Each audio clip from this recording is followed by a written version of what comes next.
Hello, Scorpio, Sun, Moon, Rising, and Venus signs. Kamusta kayo? Sana po nasa mabuti kayong kalagayan.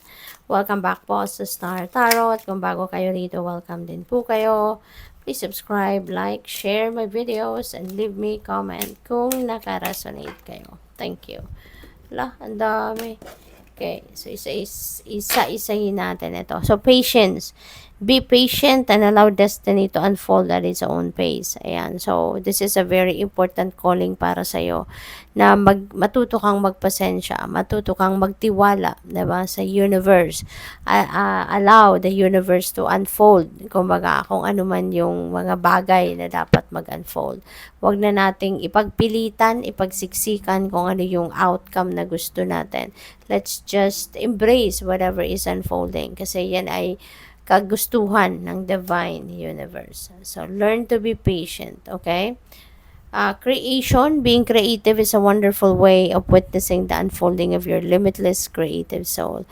So, this is good. No? Kung siguro ilalabas mo din ngayon yung creativity mo, you are going to be displaying that at this time. Kaya, congrats sa'yo. We have strength. You are being guided by the cosmos. Stay strong.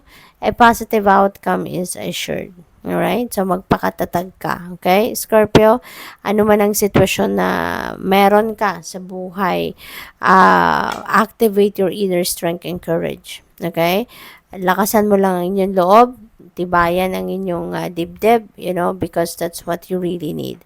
Okay? At, rest assured na merong magagandang resulta na mag-a-arise dito sa mga ginagawa ninyo. Okay? Release anything that keeps you from your path of authenticity. Yan. So, time na din, to declutter your life, declutter yourself. Anything na hindi naman nagsiserve ng highest good ninyo, wag mo nang patagalin yan sa buhay mo. Release them. Take them out of your life, kasi it's about time na din for you to it's about time na din for you to make room sa sarili ninyo para sa fresh, para sa mga bago, 'di ba? Na pangyayari, sitwasyon or even tao or mga bagay na mas magbibigay sa iyo ng freshness, magbibigay sa iyo ng bagong energy, yung ganon. Okay? Kaya, in order for you to welcome something new in your life, kailangan mo muna na mag-make room sa sarili mo ng para dito sa mga bago. Okay? The universe speaks to you through your dreams. Ayan. So, siguro, lately, meron kayong mga panaginip, no? And make sure na yung mga panaginip ninyo, nahahanap ninyo kung anong mga ibig sabihin nito because that's guidance, no? From the divine. Maaaring mga signs yan, diba? Or kasagutan sa mga dasal ninyo, sa enlightenment or message na hinihingi ninyo. Okay? Kaya, paano man yung elemento ng panaginip na natatandaan nyo papagising ninyo, write them down on paper. Okay? At i-google ninyo kung ano yung dream meaning ng specific na bagay na nakita mo sa inyong panaginip. Reflection, see all aspects of yourself through the reflection of the one who mirrors your hidden self. Ayan. So, feeling ko dito, in order for you to do that, you need to also step back, ng kahit saglit lang sa pinagkakabisihan mo.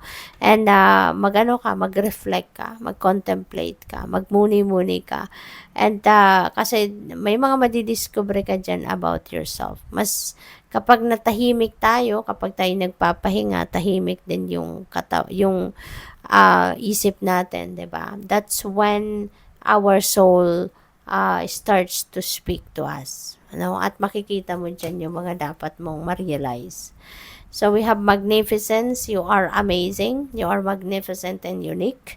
And most importantly, you are enough. Okay? Kaya napakagandang mensahe din ito para sa iyo. No? You are good enough. Alright?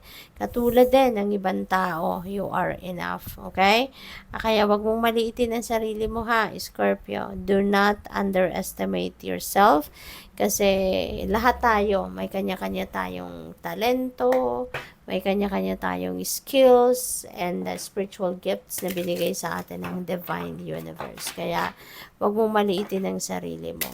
You are good enough. Okay? You are as amazing, as magnificent and unique. Katulad din ng iba. Kaya, yung tagumpay nila, no, maaring yan ay makamtan mo din in isa larangan, no, na pinagsisikapan mo din. Pero wag mong ikukumpara yung sarili mo sa iba. Okay? Dahil may kanya-kanya tayong path na dinadaanan. May kanya-kanya tayong diskarte, approach sa buhay, yung gano'n. Kaya hindi po pwedeng magiging pare-parehas tayo. So, we have 10 of swords. Alright? So, in the past, no, Scorpio, maaaring kayo nasaktan. Nasaktan kayo dito ng bonggang-bongga. Kasi si Ten of Swords, this is backstabbed energy. Kung nakikita ninyo yung mga swords na kasaksak, diba, sa likod ng lalaking ito. So, you were backstabbed. No, it's either you were backstabbed or you were betrayed, you were cheated on, diba? Na traidor kayo rito, no? Kasi sa likod ang tama, 'di ba? Na traidor kayo rito. At kaya nasaktan kayo ng todo.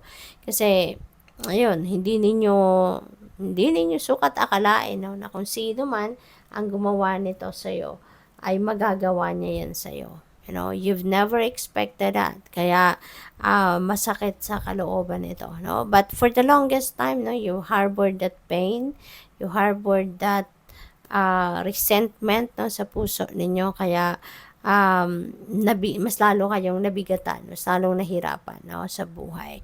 But now, this is 10, no? So, 10 represents endings and beginnings. Kaya maaari na sa ngayon, you will be able now to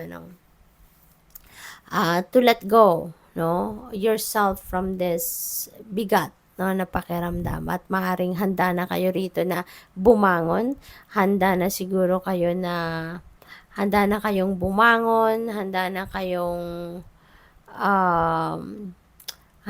kayong bumangon, mag-bounce back sa buhay, yung ganon. Okay?